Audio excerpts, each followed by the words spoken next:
When the aliens came to Earth to invade, people were scared at first. But it quickly became apparent that even they didn't spend as much on their military as the United States of America. You almost feel bad for them, don't you? It's like watching someone try to fend off a heat-seeking missile with a stick. Except that's not even a fair comparison, because the stick would at least be pointy. General Marlowe said, the tall, imposing man crossing his arms behind his back, watching the alien ships fall to the ground, getting struck down before they could even think about powering up one of their lasers. The alien lasers, while effective, were slow. They depended heavily on the enemy not being able to counter them. Created for invasions on primitive worlds that had yet to form any sophisticated weaponry. The alien mind could not comprehend a primitive species developing advanced weaponry before galactic travel. That was what made humans so perplexing. Here you had a promising species. A group who could do wondrous things if they weren't so obsessed with their own destruction. This fear of their fellow man hindering their development, leading them to focus not on the betterment of their own kind, but instead lean into self-destructive tendencies that would ultimately burn their planet to the ground. Do you think anyone else is watching? This has to be a good warning sign that we are not to be trifled with. Bria said, a smile on her lips as she joined her general, imitating his pose as her hands crossed behind her back. While she didn't have his suit of medals, she had the same proud look, witnessing what was a great day in human history. The galaxy will see our efforts today. They will know about our victory. Maybe we'll get some alien medals too?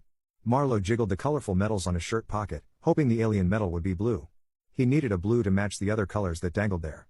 While the other aliens were watching, nothing about what they saw was worthy of medals. Sure, they were happy to see the Gruntax getting beaten. They had been the bullies of Sector 24A for quite some time now, and there was always something satisfying about seeing a bully get their face broken in.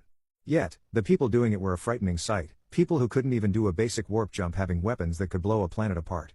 Why did they need such weaponry? Alien researchers observed the battlefield, searching for any logical reason behind their military might. At first, they were optimistic. A quick scan over the planet's networks allowed them to find out about dinosaurs. These imposing figures would be a challenge for humans, so it made sense they would need these weapons to fend them off. Though, they quickly learned that these dinosaurs had faded long before the humans ever wandered the planet. So, what could they need the weapons for? As they got deeper into their research, things got bleaker.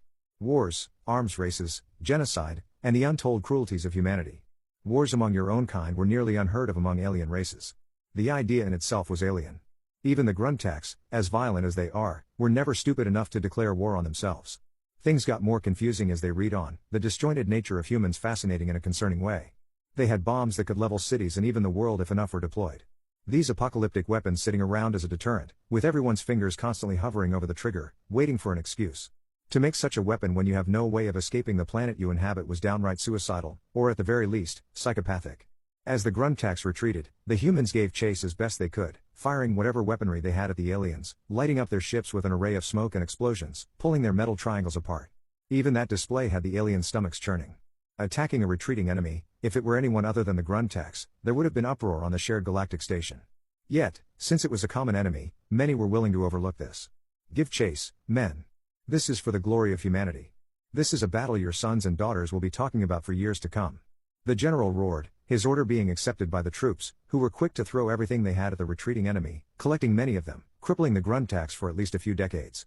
Bria stared in awe, heart filled with pride at their efforts. What a day for humanity. We did it, we repelled the enemy. It's an utter victory. You see that galaxy? That's what us humans can do. He puffed his chest out, jingling his medals. He could imagine it now, the other aliens watching on in fear and awe, impressed by their victory today. It wouldn't be long before someone tried to contact them again. What type of contact it would be was anyone's guess. Though a small part of the general hoped it was another attack, wanting another chance to show off his might. As the battle ended, the other aliens were quick to react, listing Earth as a no-go zone, one to be avoided at all costs. They would blacklist the area and continue to monitor them from a safe distance. Humanity had shown today that it wasn't ready to be trusted. Not until it could coexist with itself. The only ones possibly stupid enough to visit them again were the Gruntax, who didn't follow galactic laws, but even the violent bullies of the universe would think twice before fighting someone more bloodthirsty than themselves.